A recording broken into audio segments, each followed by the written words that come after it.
Hi అండి, నేను మీ శేఖర్ని. Shamshabad airport దగ్గర సిద్ధులగుట్ట టెంపుల్ శివాలయం మీకు చూపిస్తాను. చూడండి ఎంత ప్రశాంతంగా ఉందంటే అంత ప్రశాంతంగా ఉంది. చూసారా?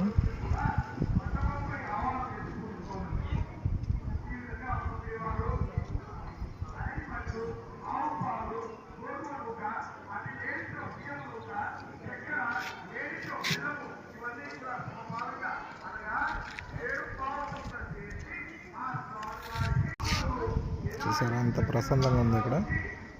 సిద్ధులగుట్ట శంషాబాద్ ఎయిర్పోర్ట్ దగ్గర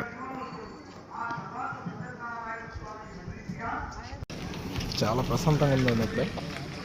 ఎట్లా అంటే ఎంత ట్రస్ట్లో ఉన్నా కానీ ఇక్కడికి వచ్చి ఇట్లా అప్పుడప్పుడు టెంపుల్స్కి వస్తుంటే కొంచెం మనసు పీస్ఫుల్గా ఉంటుంది. బయట టెన్షన్లు అన్నీ మర్చిపోయి. చూసారా ఎలా ఉందో ఇది ప్లేసు, ఎంత ఖాళీగా ఉందో, ఎంత ప్రశాంతంగా ఉంది. శివాలయం సిద్ధులగుట్ట శంషాబాద్ ఎయిర్పోర్ట్ పక్కనే అండి. చాలా బాగుంది. ఇంకా మంచి మంచి వీడియోలు పోస్ట్ చేస్తాను. లైక్ చేసి సబ్స్క్రైబ్ చేయండి.